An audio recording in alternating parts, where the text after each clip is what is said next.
ओम नमः शिवाय। ये 8 काम करने वाली स्त्रियों के घर में मां लक्ष्मी कभी प्रवेश नहीं करती। दोस्तों, कहा जाता है कि हर घर की सुख समृद्धि ऐसी स्त्री पर निर्भर करती है जो स्त्री घर के सारे कामकाज करती हो और सभी का पूरी तरह से ध्यान रखती हो। दोस्तों, लेकिन कुछ ऐसे काम हैं जो स्त्री को नहीं करने चाहिए, क्योंकि ऐसा करने वाली स्त्री जिस घर में होती है वहां मां लक्ष्मी कभी प्रवेश नहीं करती। दोस्तों, प्राचीन काल से ही स्त्री को देवी का दर्जा मिला है। ऐसा कहा जाता है कि स्त्री चाहे तो घर को स्वर्ग बना दे और स्त्री चाहे तो घर को नरक बना दे। दोस्तों, शास्त्रों में भी बताया गया है कि स्त्री की कुछ आदतों के बारे में। स्त्री की कुछ आदतें ऐसी हैं जिनके कारण घर में दरिद्रता आती है और मां लक्ष्मी कभी प्रवेश नहीं करती, और वहीं कुछ आदतें ऐसी भी हैं जो घर में सुख समृद्धि लाती हैं। तो दोस्तों, आज हम उन्हीं आदतों के बारे में इस वीडियो में चर्चा करेंगे। दोस्तों, महिलाओं को ये 8 काम कभी भी भूल करके नहीं करना चाहिए, क्योंकि जिस घर में स्त्री ऐसे 8 काम करती है उस घर में दरिद्रता आती है और मां लक्ष्मी उस घर में कभी प्रवेश नहीं करती है। दोस्तों, यह बातें हम इसी वीडियो में आपको आगे बताएंगे। उससे पहले हम आपको इसी कहानी के माध्यम से बताना चाहते हैं कि वह कौन से 8 काम हैं जो भूल करके भी स्त्रियों को नहीं करना चाहिए। दोस्तों, बहुत पुराने समय की बात है। किसी शहर में एक बड़ा ही धनवान व्यापारी रहा करता था। उस व्यापारी का नाम था धर्मदास। वह अपनी व्यापारिक कुशलता के कारण बड़ी दूर दूर तक मशहूर था, परंतु उसके जो दिल में अपने बेटे के लिए गहरी निराशा छाई रहती थी, क्योंकि उसका इकलौता बेटा जिसका नाम था श्यामू का व्यक्तित्व ऐसा था कि वह कभी किसी काम में रुचि नहीं लेता था और अक्सर आलस्य में खोया रहता था। धर्मदास को अपने बेटे की मूर्खता पर बड़ा दुख होता था और यह विचार हमेशा उसके दिल में बेचैन किया करता था उसे कि जब वह नहीं रहेगा तो उसके बाद वह सब कौन संभालेगा। दूसरी ओर श्यामू की मां देवी लक्ष्मी अपने बेटे के प्रति बड़ा स्नेह रखती थी। उसका मानना था कि जब उसका बेटा चाहे जैसा भी हो, एक न एक दिन सब कुछ वह सीख जाएगा। अगर श्यामू कोई गलती करता तो वह उसकी भूल को छिपाने के लिए कोई न कोई बहाना जरूर ढूंढ लेती थी। वह हमेशा अपने बेटे का पक्ष लेती थी और उसे सुधारने का अवसर कभी नहीं देती थी। जैसे जैसे श्यामू बड़ा होता गया, वो विवाह के योग्य हो चुका था। उसकी माता लक्ष्मी ने अपने पति से उसके विवाह कराने की एक दिन बात कही।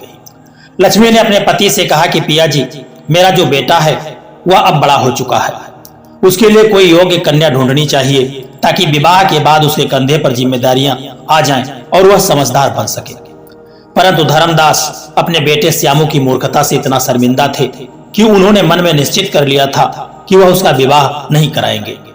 उन्हें लगता था कि श्यामू इतने जिम्मेदार नहीं है, वो विवाह जैसे पवित्र बंधन को निभा सके। इसी कारण से धर्मदास ने उसके विवाह का विचार अपने मन से निकाल दिया था।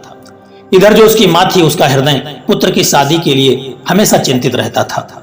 वह नित्य सपने देखा करती थी कि श्यामू का विवाह बड़ी धूमधाम से होगा और वह अपनी बहू को घर में लाएगा।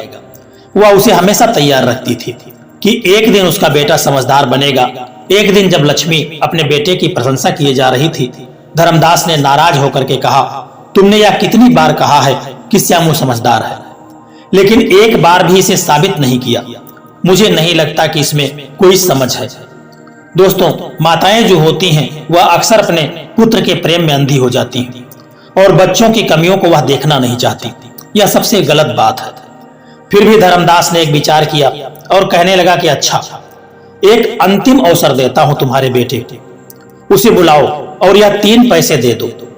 उसे कहो कि वह बाजार जाए और 1 पैसे से ऐसी वस्तु खरीदे जो उसके लिए हो, और दूसरे पैसे को वह नदी में फेंक दे, और तीसरे पैसे से कुछ ऐसी 5 चीजें खरीद करके लाए जिसमें कुछ खाने के लिए, कुछ पीने के लिए, चबाने के लिए और बगीचे में बोने के लिए और गाय को खिलाने के लिए भी हो। अगर वह इस काम को सही ढंग से कर लेता है तो मैं मान लूंगा कि उसमें समझ आ गई है। दोस्तों, यह सुन करके उसकी जो मां थी, उसके मन में आशा की किरण उठ पड़ी। उन्हें लगा कि अब उनके बेटे के पास अपने आप को सिद्ध करने का यह सबसे सुनहरा मौका है। उन्होंने तुरंत अपने बेटे श्यामू को बुलाया और अपने पति के द्वारा बताए गए काम की बात उसे समझा दी।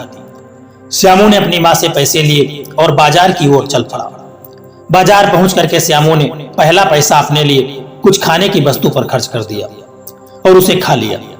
अब वो एक नदी के किनारे जाकर के पहुंच गया और अपने पिता की बातों के अनुसार दूसरा पैसा वह नदी में फेंकने ही वाला था।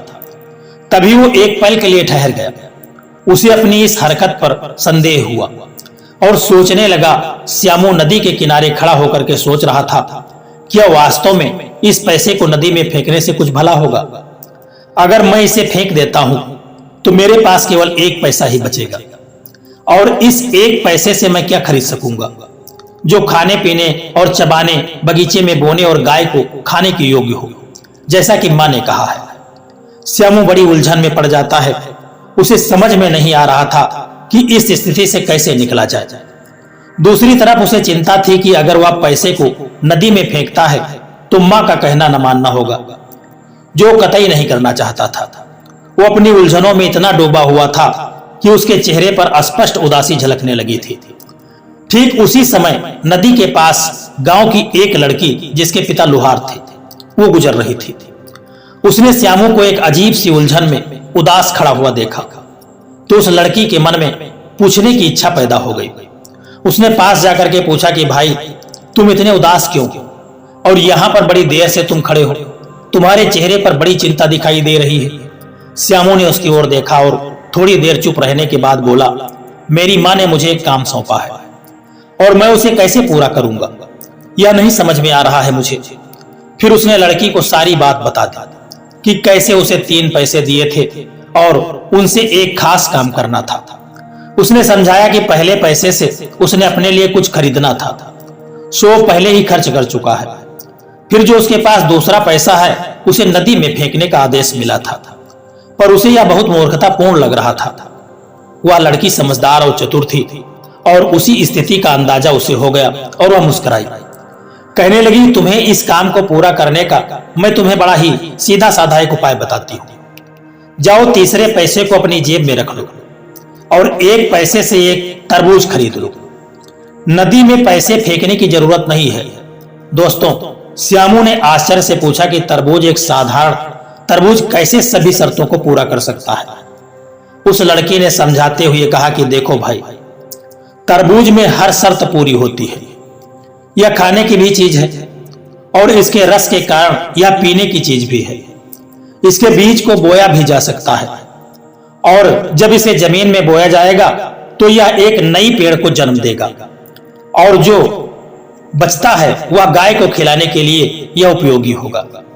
इस तरह से जो तुम्हारी मां है उसकी सभी शर्तें भी पूरी हो जाएंगी और तुम्हें दूसरा पैसा नदी में फेंकने की आवश्यकता भी नहीं होगी।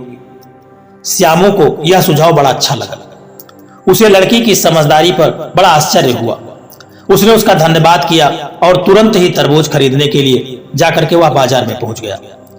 दोस्तों, तरबूज खरीद करके वह घर लौटता है और अपनी मां को तरबूज भेंट कर देता है। उसकी मां लक्ष्मी ने जब यह देखा तो उसकी खुशी का ठिकाना नहीं रहा। उसे लगा कि श्यामू में समझदारी अब आने लगी है और अब वो धीरे धीरे बुद्धिमानी हो रहा है। वो भागती हुई अपने पति धर्मदास के पास पहुंची और बड़े ही गर्व से कहने लगी, जी सुनते हो, यह देखो मेरे बेटे श्यामू का काम, उसने आपकी सभी शर्तें पूरी कर दी। यह रहा वो तरबूज जो आपकी बताई गई आवश्यकता को पूरा करता है। धर्मदास ने तरबूज देखा तो मन ही मन में उसे शंका हुई। उसे अपने बेटे की समझदारी पर थोड़ा संदेह हुआ और सोच में पड़ गया। उसने तरबूज का चारों तरफ से निरीक्षण किया और कुछ देर बाद कहने लगा कि मुझे विश्वास नहीं होता है कि श्यामू ने यह उपाय सोचा होगा। यह जरूर किसी ने उसे सलाह दी होगी, क्योंकि वह ऐसी समझ का परिचय नहीं दे सकता। फिर उसने श्यामू की ओर देखा और सवाल किया कि यह बताओ, यह उपाय तुम्हारे दिमाग में कैसे आया?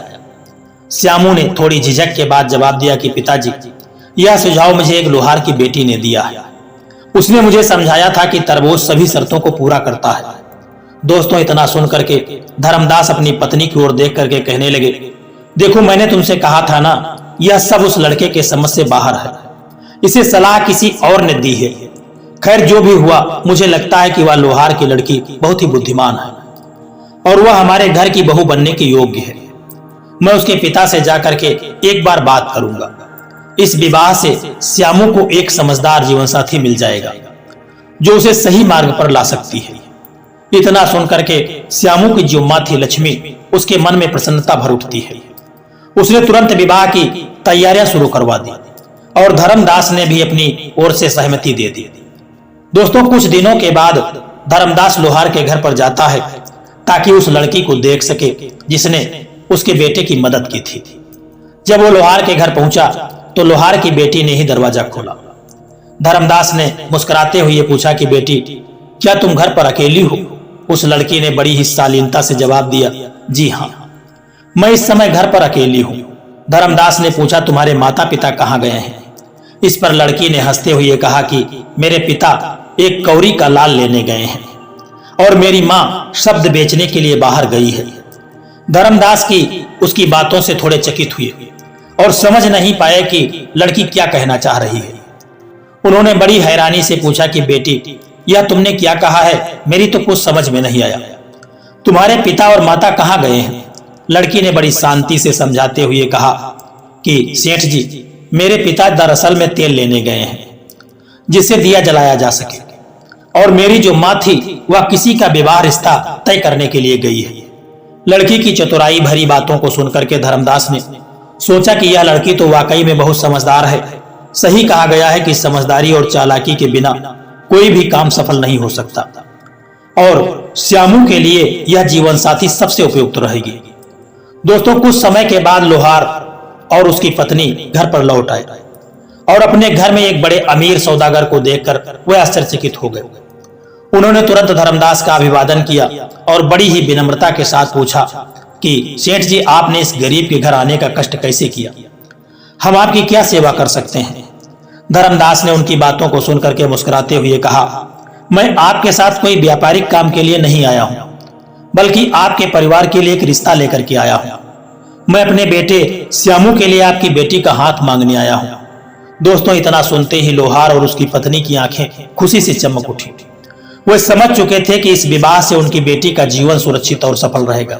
बिना देर किए सौदागर की इस पेशकश को खुशी खुशी स्वीकार कर लिया। विवाह की तारीख तय की गई और सौदागर अपने घर लौट गया। घर लौट करके धर्मदास ने अपनी पत्नी लक्ष्मी से कहा, लोहार इस रिश्ते के लिए सहमत हो गया है और हमने शादी का दिन भी तय कर दिया है, तारीख निश्चित कर दी है। अब हमारी तैयारी पूरी होनी चाहिए। इतनी खबर होते ही पूरे गांव में यह खबर फैल जाती है कि अमीर सौदागर का बेटा उस गरीब लोहार की बेटी से विवाह कर रहा है। जैसे ही यह समाचार लोगों तक पहुंचा, कई लोग यह कहने लगे कि विवाह सौदागर की प्रतिष्ठा के अनुकूल नहीं है। कुछ लोगों ने कहा कि धर्मदास जैसा प्रतिष्ठित व्यक्ति अपने बेटे की शादी इतनी सामान्य परिवार से क्यों कर रहा है? यह तो उचित नहीं है। मालूम पड़ता है धीरे धीरे कुछ चतुर और नीच लोग उसका जो बेटा था श्यामू के पास गए और उसे भड़काने का प्रयास करने लगे। उन्होंने कहा कि श्यामू भाई सुनो, तुम एक लोहार की बेटी से विवाह कर रहे हो, लेकिन क्या तुमने कभी सोचा है कि ऐसा विवाह तुम्हारे लिए उचित नहीं है? लोहार को जाकर के चेतावनी दो कि अगर उसने बेटी को विवाह के लिए आगे बढ़ाया तो तुम उसकी बेटी को हर दिन जूतों से मारोगे। अगर वह डर गया तो सगाई तोड़ देगा और तुम इस बंधन से मुक्त हो जाओगे। उन्होंने श्यामू को समझाते हुए कहा कि अगर यह शादी होती भी है तो शादी के पहले ही दिन तुम अपनी पत्नी को ऐसा सबक सिखाना कि वह आगे से तुम्हारे आदेश के बिना कुछ भी न कर सके। दोस्तों, श्यामू जो हमेशा अपने भोलेपन में फंसा रहता था, इसी योजना को एक अच्छा विचार मान करके बैठ गया। उसे समझ में नहीं आया कि ये लोग उसका भला नहीं चाह रहे हैं, बल्कि अपने मनोरंजन के लिए उसे गलत रास्ते पर चलवा रहे हैं। दोस्तों, श्यामू ने उनकी बात को मान करके उसी समय लोहार के घर जाकर के चेतावनी दी। कहा कि लोहार यह सब सुन करके बहुत चिंतित हो गया। उसने इस चेतावनी को बड़ी गंभीरता से लिया और इस बारे में अपनी बेटी से बात की। उसकी बेटी बड़ी ही बुद्धिमान और चतुर थी। बेटी ने अपने पिता को शांत करते हुए कहा कि पिताजी, आप बिल्कुल चिंता मत कीजिए। यह बात साफ है कि किसी ने उन्हें गलत सलाह दी है, लेकिन इसके लिए आप चिंता न करें, आप निश्चिंत रहें। मैं जानती हूं कि विवाह मेरे लिए उपयुक्त है और मैं इसे सफल बनाऊंगी। यहां पर लड़की ने एक नीतिपरक बात की कि दुर्जन की बातों में आना किसी भी बुद्धिमान व्यक्ति की गुण नहीं हो सकते। सज्जन और चतुर तो वही है जो अपने निर्णय स्वयं लेता है और दूसरों की बातों को तौल करके सुनता है।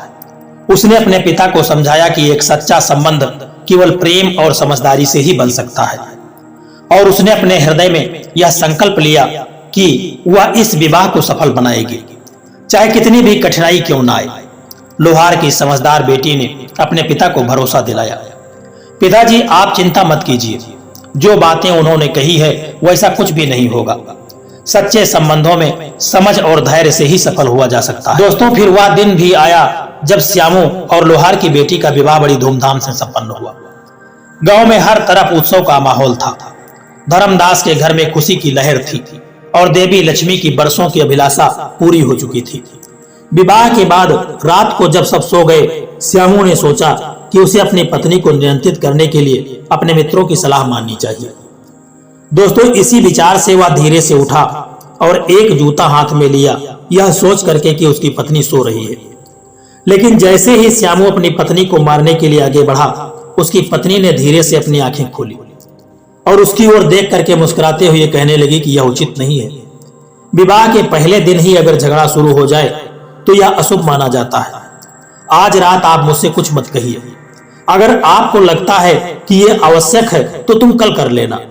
दोस्तों, श्यामू उसकी बातों में खो गया और उसके शांत व्यवहार से चौंक गया। उसने विचार किया कि शायद वो सही कह रही है। इसी विचार के साथ उसने जूता एक ओर रख दिया और चुपचाप जाकर के सो गया। दोस्तों, अगली रात श्यामू को फिर से अपने दोस्तों की बातें याद आई। उनके कहने के अनुसार उसे अपनी पत्नी को सबक सिखाना चाहिए ताकि वह कभी उसकी बात का विरोध न कर सके। इस बार भी उसने चुपचाप जूता उठाया, लेकिन फिर से उसकी पत्नी ने अपनी आंखें खोल ली और वह फिर से उसे समझाने लगी कि यह ठीक नहीं है। उसने मुस्कुराते हुए कहा कि आप जैसे बुद्धिमान व्यक्ति से ऐसी उम्मीद नहीं थी। विवाह के पहले हफ्ते में पति पत्नी के बीच झगड़ा करना अशुभ माना जाता है। मैंने सुना है कि अगर हफ्ते में एक दूसरे का अपमान करें तो वैवाहिक जीवन में समस्याएं आती हैं। मेरी एक आपसे प्रार्थना है, माने इस कार्य को 8वें दिन के लिए रख लें, फिर आप मुझे जितना चाहें उतना पीट सकते हैं। उसकी बातों में सच्चाई और शांति थी और श्यामू का क्रोध धीरे धीरे ठंडा पड़ गया। उसने सोचा कि उसकी पत्नी वास्तव में बहुत समझदार है और उसने जूता को एक ओर उठा करके रख दिया। दोस्तों, 7वां दिन परंपरा के अनुसार लड़की अपने पिता के घर चली गई। श्यामू के दोस्त उससे मिले और उसे चिढ़ाते हुए कहने लगे कि तुम्हारी पत्नी ने तुम्हें कितना अच्छा बना दिया है। हमें तो पता था कि तुम हमेशा की तरह उसी के बस में रहोगे। श्यामू ने उनकी बातों को अनसुना कर दिया, लेकिन उनके मन में अब अपने रिश्ते के प्रति एक नई भावना जागृत हो चुकी थी। इसी दौरान सौदागर की पत्नी लक्ष्मी अपने बेटे के भविष्य के बारे में सोचने लगी। उसे लगा कि अब श्यामू को व्यापार और जीवन का असली अर्थ समझाने का समय आ चुका है। उन्होंने अपने पति धर्मदास से कहा कि अब समय आ गया है कि श्यामू को अपने पैरों पर खड़ा कर देना चाहिए। उसे कुछ सामान और पैसे दे करके बाहर व्यापार के लिए भेज देना चाहिए ताकि वह अपने दम पर कुछ भी सीख सके। धर्मदास को यह विचार थोड़ा जोखिम भरा लगा। उन्होंने कहा अगर उसे व्यापार के लिए पैसा और सामान दे दिया तो वह सब बर्बाद कर देगा। यह तो पानी में पैसा फेंकने के जैसा है। लक्ष्मी ने मुस्कुराते हुए कहा कि याद रखिए, जैसे विवेक के बिना शक्ति उपयोग नष्ट कर देता है और अनुभव के बिना ज्ञान बेकार है, श्यामू को यह भी यह सीखने की जरूरत है कि अनुभव से ही विवेक आता है। अगर वो व्यापार में कमाए तो वह पैसों की कीमत समझेगा और यदि वह नुकसान भी उठाए तो वह बहुत अनुभव करेगा कि कैसे मेहनत से पैसे कमाए जाते हैं। आखिरकार लक्ष्मी के तर्कों के आगे उसके पति धर्मदास को झुकना पड़ा। उन्होंने अपने बेटे श्यामू को बुलाया और उसे कुछ धन दे करके व्यापार के लिए सामान और नौकरों को उसके साथ में भेज दिया ताकि वो उनके साथ यात्रा में सहायता कर सके। उन्होंने कहा कि यह तुम्हारा पहला व्यापारिक सफर है। ध्यान रहे, जो और सम्मान तुम्हें दिया गया है उसका सही उपयोग करो। सफलता और असफलता दोनों तुम्हारे हाथ में है। श्यामू ने सामान और पैसे लिए और अपने नौकरों के साथ में व्यापारिक यात्रा पर निकल पड़ा। उसकी मां ने उसे विदा करते समय अपने कंधे पर हाथ रखा और कहा कि ध्यान रखना बेटा, हर अनुभव तुम्हें सिखाता है। अगर तुम सही तरीके से आगे बढ़ो तो जीवन में सफल बनोगे। इस प्रकार से श्यामू ने व्यापार की यात्रा आरंभ कर दी। श्यामू अपने नौकरों के साथ व्यापार की यात्रा पर निकल पड़ा। यह यात्रा उसके जीवन का पहला बड़ा अनुभव था और वह अपने मन में उम्मीदों और चिंताओं का एक संगम लेकर के चल पड़ा। वह अपने नौकरों के साथ लंबी यात्रा पर चला गया, लेकिन कुछ ही समय के बाद उसका काफिला एक विशाल बगीचे में जाकर के पहुंच जाता है। दोस्तों, बगीचे के चारों ओर एक ऊंची चारदीवारी थी जिसके बाहर कुछ भी देख पाना मुश्किल था। श्यामू को यह जगह बड़ी रहस्यमयी लगी और उसने अपने नौकरों से कहा कि देखो यह जगह कितनी बड़ी शांति और मनमोहक है। देखो यह जगह कितनी बड़ी और अद्भुत दिखती है। इसके अंदर जाकर के देखो कि वहां क्या है। उसके नौकर उस चारदीवारी के अंदर गए और कुछ देर के बाद लौट करके आए तो उन्होंने बताया कि मालिक, घर के अंदर एक विशाल बगीचा है और एक शानदार महल नुमा मकान भी बना हुआ है। दोस्तों, इतना सुनते ही श्यामू का उत्साह और बढ़ गया और वह खुद उस बगीचे के अंदर चला गया। जैसे ही वह उस भव्य मकान को देख रहा था, उसकी नजर एक बेहद ही खूबसूरत युवती पर पड़ गई।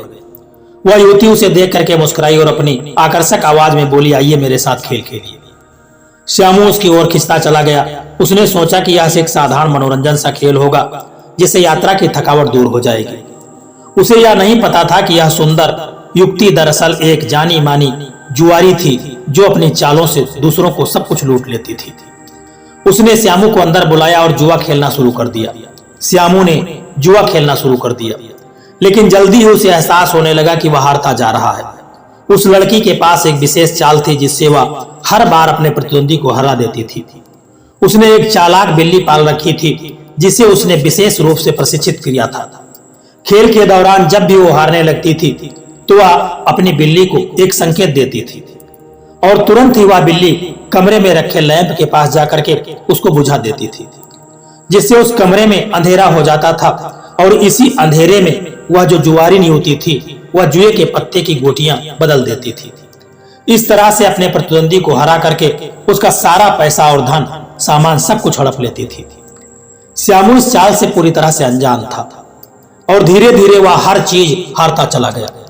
उसकी स्थिति इतनी बिगड़ चुकी थी कि उसने अपना पैसा, सामान, नौकर, यहाँ तक कि अपनी खुद की स्वतंत्रता भी हार दी। जब उसके पास कुछ नहीं बचा तो उस युवती ने उसे पकड़वा करके जेल में डलवा दिया।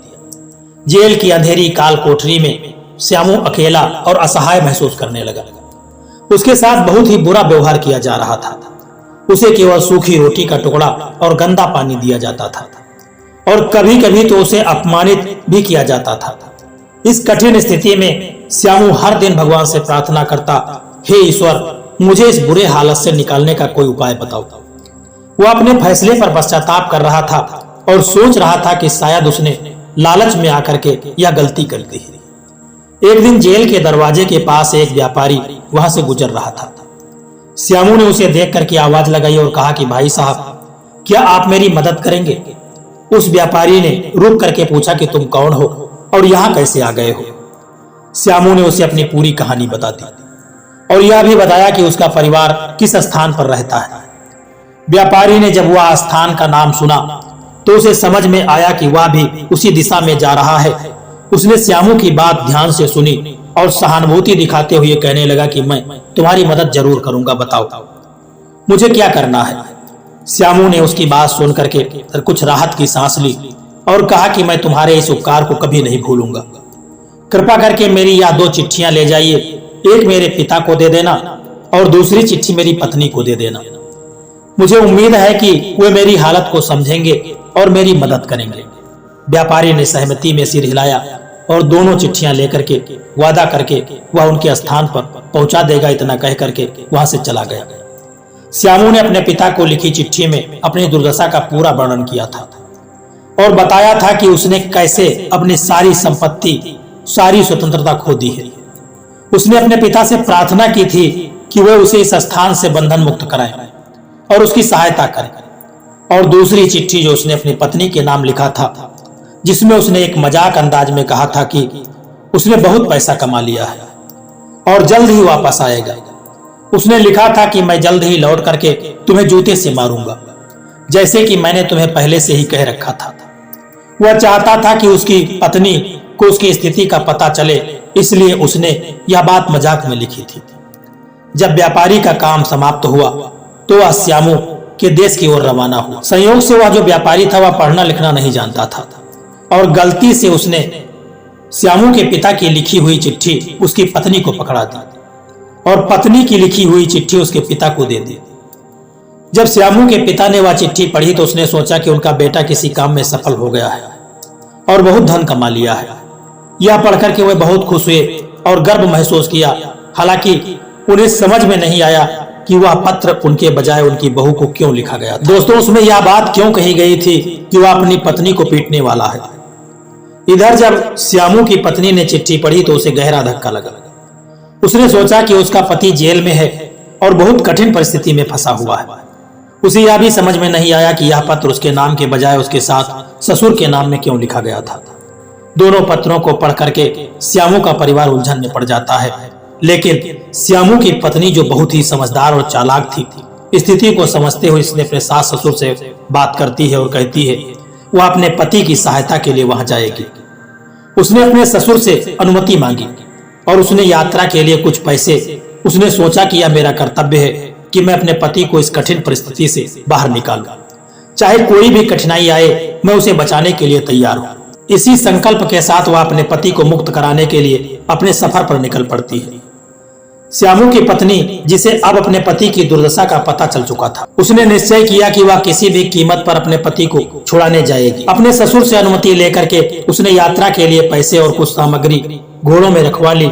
उसने खुद को पहचान छुपाने के लिए एक पुरुष का वेश बनाया ताकि उसे यात्रा के दौरान कोई पहचान न पाए। दोस्तों, इस तरह से वह अपने दृढ़ निश्चय के साथ अपने पति को छुड़ाने के लिए वहां से निकल पड़ी।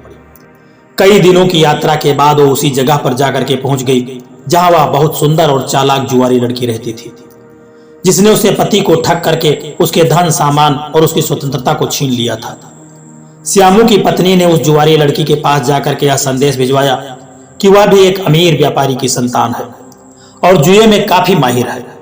उसने संकेत दिया कि वह दो हाथ खेलने के लिए आई है। चालाक जुआरी लड़की, जो नई चुनौती की तलाश में हर वक्त रहती थी, तुरंत ही खेलने के लिए तैयार हो जाती है।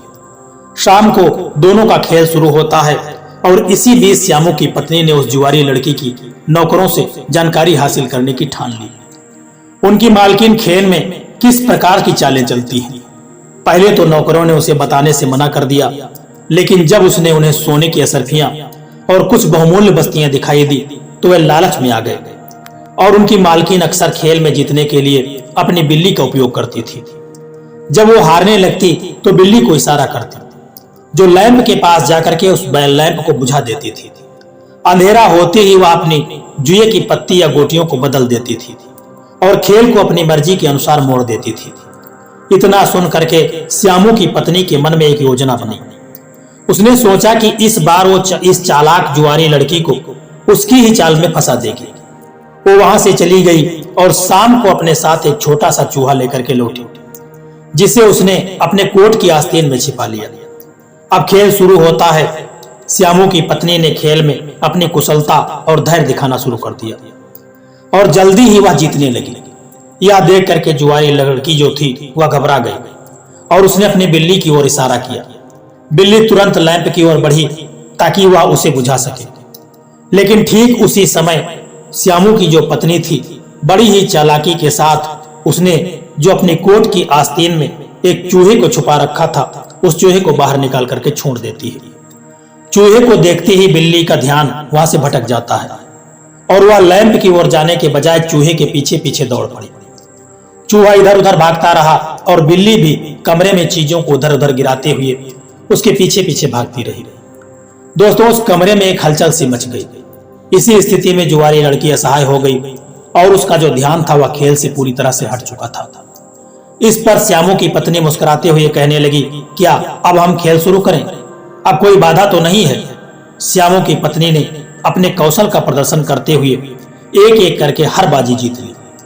उसने न केवल अपने पति के खोए हुए पैसे और सामान वापस जीता, बल्कि उस जुआरी लड़की का सारा धन, नौकर, महल, यहाँ तक कि उसका स्वामित्व भी अपने नाम कर लिया। खेल के अंत में श्यामू की पत्नी ने बड़े बड़े बक्सों में सभी जीते हुए धन और सामान को भर लिया। फिर उसने उस महल की जेल में बंद सभी कैदियों को आजाद करवाया, जिसमें उसका पति जो था श्यामू भी था।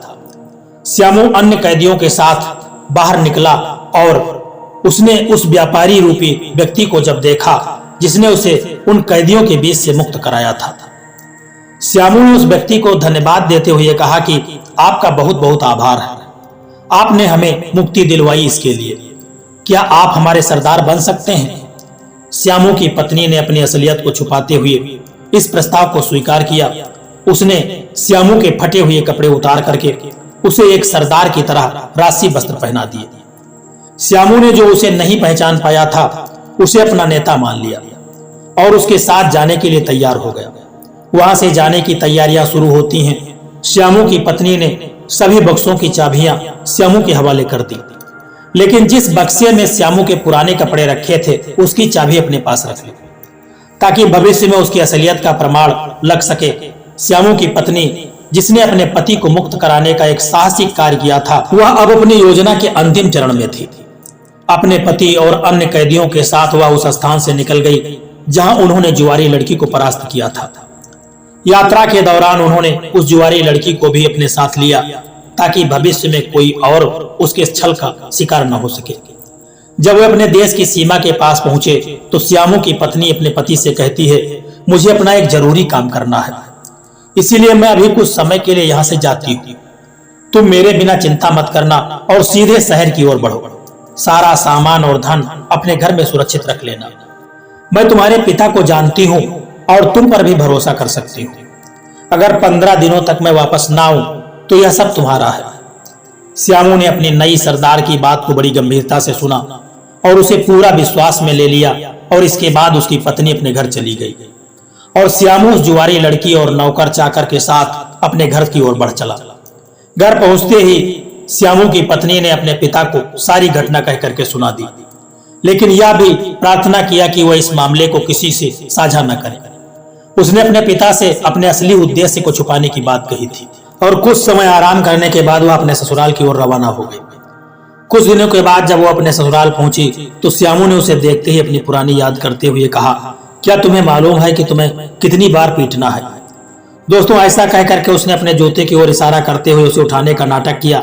इतने में उसके माता पिता ने उसे फटकारते हुए कहा, क्या तुम इस तरह के नीच विचार के साथ अपने घर वापस आए हो? यह स्वागत का अवसर है और तुम इसे इस तरह से खराब कर रहे हो। श्यामू की पत्नी ने गंभीरता से पूछा और कहा, अब मुझे समझ में आ गया कि तुम्हारे भीतर अब तक समझ नहीं आई। मैंने सोचा था कि शायद तुम अब तक अपनी गलतियों को सीख चुके होगे, पर लगता है कि तुम अब भी वैसा ही व्यवहार कर रहे हो। फिर उसने अपना ध्यान कमरे में एक कोने में रखे बक्से की ओर खींचा और कहा कि उसे यहाँ लाओ। श्यामू ने आदेश का पालन किया और वह बक्सा लेकर के आ गया। उसकी पत्नी ने बक्सा को खोलते हुए कहा कि अब इन कपड़ों को गौर से देखो और बताओ कि यह कपड़े किसके हैं? क्या यह कपड़े तुम्हारे ही हैं? फिर वो उठ करके कहने लगी, याद करो कि जेल में रखवालों ने तुम्हारे साथ कैसा व्यवहार किया था। वे तुम पर किस तरह से चिल्लाते थे, तुमसे कैसे घटिया तरीके से बात करते थे और तुम्हें कैसे खाना देते थे। क्या इन सब बातों को याद करके तुम्हारे रोंगटे नहीं खड़े होते? मैं वो हूं जिसने तुम्हें उस कठिनाई से निकाला है।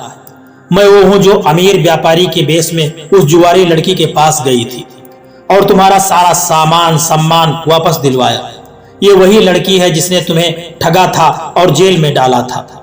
श्यामू यह सुन करके हैरान था। उसकी आंखें पथरा गई। वह अपनी पत्नी की चतुराई और धैर्य और साहस को देख करके बड़ा हैरान था। उसे अपनी मूर्खता का एहसास हुआ और उसकी नजरें शर्म से झुक गई। यह देख करके उसकी मां ने अपनी बहू को गर्व से देखा और उसके सिर पर आशीर्वाद का हाथ रखा। फिर धर्मदास ने भी अपने बेटे की ओर बड़ी ही गंभीरता से देखते हुए कहा कि अब तो तुम्हें पता चल गया होगा कि तुम कितने बड़े मूर्ख हो। यह बहू न केवल चतुराई में तुमसे आगे है, बल्कि उसने वह साहस दिखाया है जो तुमसे कभी नहीं हो सकता है। यह धन, यह दौलत, यह सारे आभूषण, यह कि वह सब कुछ सबकी हकदार है। दोस्तों, परिवार में सबने बहू की बुद्धिमत्ता और साहस की सराहना की। धर्मदास को भी यह विश्वास हो गया कि उसकी बहू ही उसके बेटे के जीवन में सही मार्गदर्शक है, और इस प्रकार से बहू की समझदारी और धैर्य से न केवल श्यामू को सही राह दिखाई दी, बल्कि परिवार के लिए भी सम्मान का कारण बनी। दोस्तों, अब मैं आपको बताता हूँ कि कुछ स्त्रियां के जो गुण होते हैं जिनके कारण वह परिवार की प्रिय बन जाती हैं, और कुछ गुण ऐसे भी होते हैं जिनके कारण वह परिवार से दूर हो जाती हैं, और कुछ स्त्रियों के गुण ऐसे होते हैं जिनके कारण परिवार में धन की वर्षा होती है, और कुछ गुण ऐसे होते हैं जिनके कारण घर में माता लक्ष्मी प्रवेश नहीं करती हैं। दोस्तों, परिवार को उन्नति की ओर अग्रसर करते हैं। उनके सास, ससुर और पति हमेशा उन्हें पलकों पर बिठा करके रखते हैं। यहाँ ऐसी ही कुछ महत्वपूर्ण बातें हैं जिनको मैं बताने जा रहा हूँ। ऐसी स्त्री घर को स्वर्ग बनाती है, और ऐसी स्त्री जिस घर में होती है उस घर में माता लक्ष्मी हमेशा प्रवेश करती हैं और घर में सुख शांति रहती है। पहली, एक स्त्री जो अपने सास ससुर और परिवार के सभी सदस्यों का सम्मान करती है और उसकी सेवा को अपना कर्तव्य समझती है। वो परिवार का दिल जीत लेती है। वह सास ससुर के प्रति आदर का भाव रखती है, उन्हें अपने माता पिता के समान मानती है। यह गुण परिवार के सभी सदस्यों के मन में उनके प्रति स्नेह और सम्मान को बढ़ा देता है।